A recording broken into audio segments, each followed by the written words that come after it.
Cell, the unit of life and the fundamental unit of life. बाबू last class में हम लोगों ने देखा था कि सेल वॉल और सेल मेम्ब्रेन के बारे में बात की थी हम लोगों ने, और वही सेल मेम्ब्रेन से रिलेटेड एक सबसे बेस्ट टॉपिक है आपका, जो बहुत ही बच्चे लोग उसको ध्यान से देखते हैं, एनसीईआरटी, नीट, ये सब आपको यहाँ से निकाल सकते हैं। हम लोग का आज टॉपिक है फ्लूइड मोज़ेक मॉडल। कौन मॉडल? Fluid mosaic model. बाबू ये दिया गया था सिंगर और निकोल्सन के द्वारा, और ये वाइडली एक्सेप्टेड हुआ था। दैट्स व्हाई देखिए लिखा हुआ है यहाँ पे एन इम्प्रूव्ड मॉडल, यानी इससे पहले सैंडविच मॉडल, इस तरीके से बहुत सारे मॉडल आ चुके थे, लेकिन जो फ्लूइड मोज़ेक मॉडल आया सिंगर और निकोल्सन के द्वारा, ये एक इम्प्रूव मॉडल था और ये वाइडली एक्सेप्टेड हुआ। ठीक है ना, वाइडली मतलब सभी जगहों पे इसे एक्सेप्ट किया गया। और ये मॉडल कब आया था? 1972 में प्रपोज किया गया था सिंगर एंड निकोल्सन के द्वारा। कोई डाउट? तो यहाँ पे क्वेश्चन करेगा, who proposed the fluid mosaic model? Singer and Nicolson. When? 1972। Clear है? Yes sir. नेक्स्ट आते हैं, according to this the quasi fluid, quasi का मतलब होता है सेमी, ठीक है, the quasi fluid nature of lipids enable lateral movement. What do mean by the lateral? बाबू फॉर्मर और नीचे वाला पार्ट, तो ये जो हो जाएगा ना, ये लैटरल मूवमेंट हो जाएगा, ठीक है, यानी lateral movement of protein with in the overall bilayer. Bilayer करने का मतलब देखिए, मैंने एक लेयर ये बना दिया, this is the one layer and this is the second layer, और इसके बीच वाला that is known as bilayer. That's why it is a bilayer model also, ठीक है ना, बाइलिपिड लेयर, इसको मॉडल भी हम लोग बोलते हैं। तो ये जो है ओवरऑल प्रोटीन्स जो है, जो लैटरल मूवमेंट जो होगा प्रोटीन का, वो ओवरऑल बाइलेयर तरीके से होगा। Fluidity of plasma membrane is due to phospholipid which is rich in unsaturated fatty acid। यानी जो फ्लूइडिटी होगा प्लाज्मा मेम्ब्रेन का, यानी प्लाज्मा मेम्ब्रेन में जो भी तरल द्रव पाए जाएंगे, ठीक है, ये फॉस्फोलिपिड के वजह से, ठीक है, रिच इन फॉस्फोलिपिड होगा, जो कि अनसैचुरेटेड फैटी एसिड्स होते हैं। क्या होते हैं? Unsaturated fatty acids. बाबू फैटी एसिड्स जो होता है, we know that it is a part of a glycerol. हम लोगों ने पढ़ा है ग्लिसरॉल जो होता है वो फैटी एसिड का ही एक पार्ट है, फैटी एसिड जो है। Now phospholipid form the main component of cell membrane, यानी सेल मेम्ब्रेन का, इस मेम्ब्रेन में सेल मेम्ब्रेन का सबसे मेन कंपोनेंट कौन होगा? फॉस्फोलिपिड, ठीक है। In the fluid mosaic model what is the main component of the cell membrane? हो जाएगा phospholipids, because it provide a structural framework. क्यों? क्योंकि ये स्ट्रक्चरल फ्रेमवर्क प्रोवाइड किया। मैं फिगर में यहाँ पे बता दूंगा, फॉस्फोलिपिड का बाइलेयर है ना, अब बाइलेयर होगा तो डेफिनेटली ये उसके बीच में सारे पार्ट्स होंगे, तो वो क्या प्रोवाइड किया?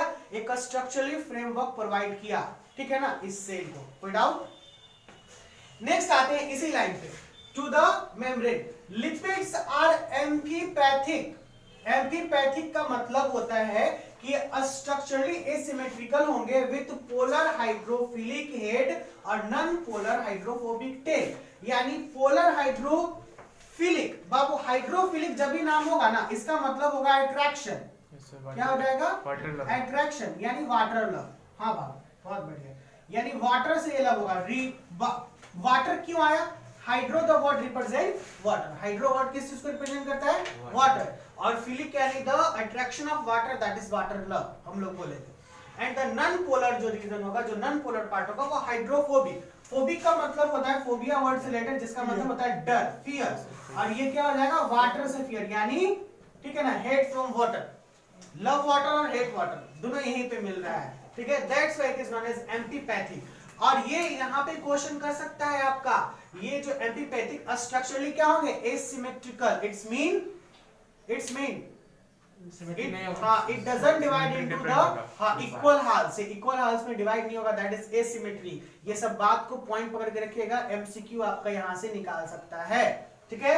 नेक्स्ट आते हैं, on the outer side of the lipids sugar chains are attached to the polar heads and hence they are called glycolipids।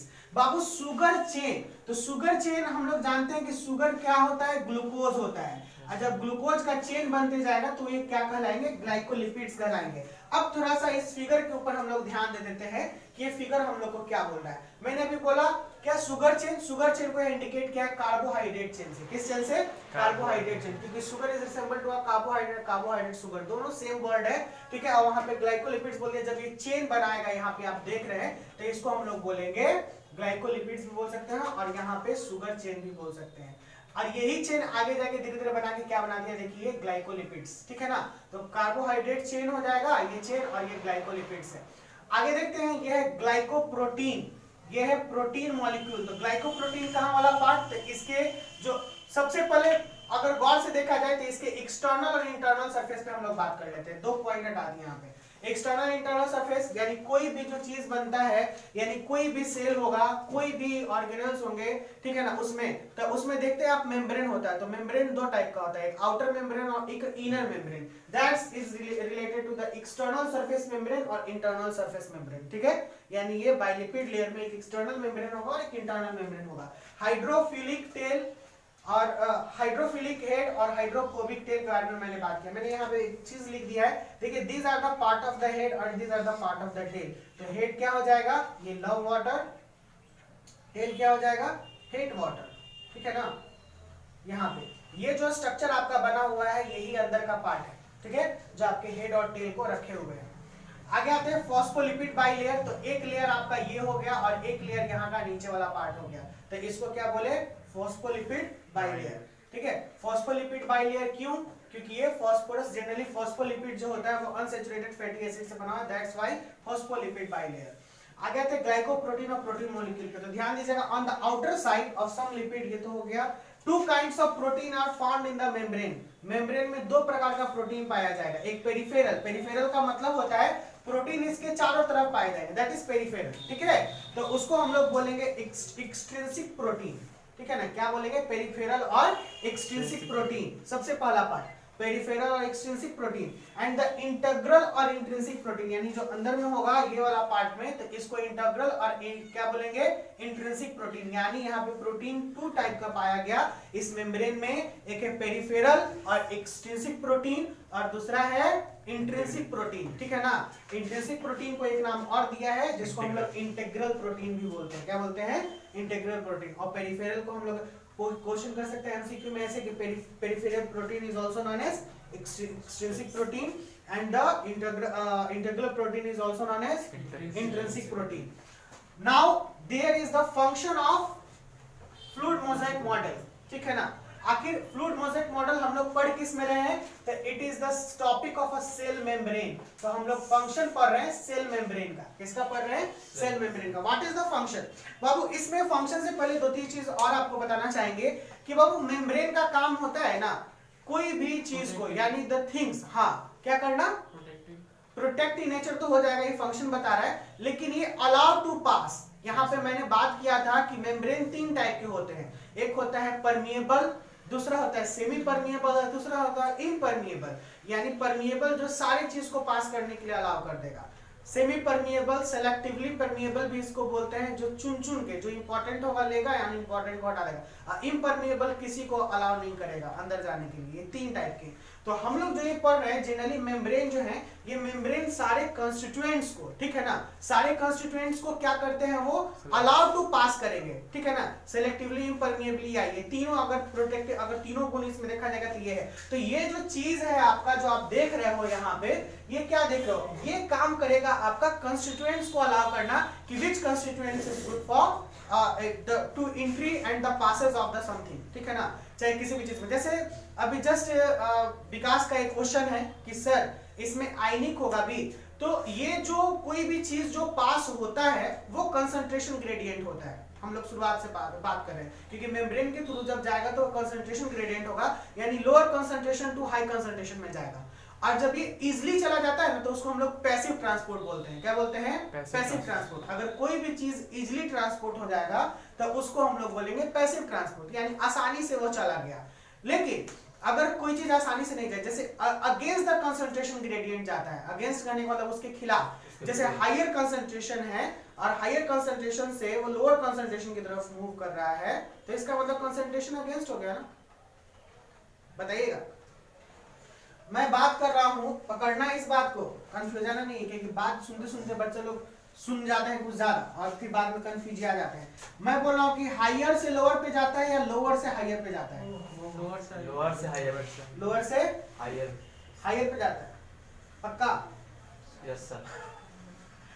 अगर ये 50 है और इधर 100 है, तो 50 100 की तरफ जाएगा या 100 50 की तरफ आएगा, higher to lower, higher to lower जाएगा। अब समझिए ये चीज, इसीलिए बाउंस कर रहा था, बीच में हम आपको कंफ्यूज किए और आप कंफ्यूज हो गए। पकड़ना है, ध्यान से पकड़ना है, मैं वो बोल क्या रहा हूं बाबू। कोई भी ट्रांसपोर्टेशन जो होता है कोई भी चीज का, जैसे गैसेस का ही बात कर ले या कोई वाटर मॉलिक्यूल का ही बात कर ले हम लोग, तो वो H2L जाएगा या L2H जाएगा बाबू, हायर टू लोअर जाता है। आपने 8 या 9 क्लास में हीट ट्रांसफर के बारे में पढ़ा होगा। हीट ट्रांसफर करता है तो जो हायर बॉडी हीट है वही ना लोअर बॉडी हीट की तरफ जाएगा। अब यहाँ पे मैंने बोला एक चीज, बहुत ही कॉमन बात मैंने लिख दिया कि ये 50 से 100 है, तो ये 100 वाला 50 की तरफ आएगा और ये 75 पे आके नॉर्मल हो जाएगा, यानी बीच में हो जाएगा। अब इंटरमीडिएट हो गया, अब ये जाएगा नहीं, ये हीट का टेम्परेचर हो गया। तो यही चीज हो गया ना, बस यही यहाँ पे रखना है आपको कि चीज हायर टू लोअर जाएगा तो वो जो ट्रांसपोर्टेशन होगा वो नॉर्मल होगा, यानी आसानी से हो रहा है। लेकिन जब लोअर टू हायर जाएगा, कहने का मतलब 50 है और 100 है और फिर इसको और इधर ही जाना है, इट्स मीन क्या, इसको किसी चीज का डिमांड है, समझ में आ रहा है ना, इसको किसी चीज का डिमांड है और इसको इधर जाना है, तो इसके लिए एनर्जी का जरूरत पड़ेगा। किसका जरूरत पड़ेगा? एनर्जी का। और वो एनर्जी किस फॉर्म में मिलेगा? यहाँ पर एटीपी के फॉर्म में मिलेगा, एडिनोसिन ट्राइफॉस्फेट। पकड़ना है इस बात को।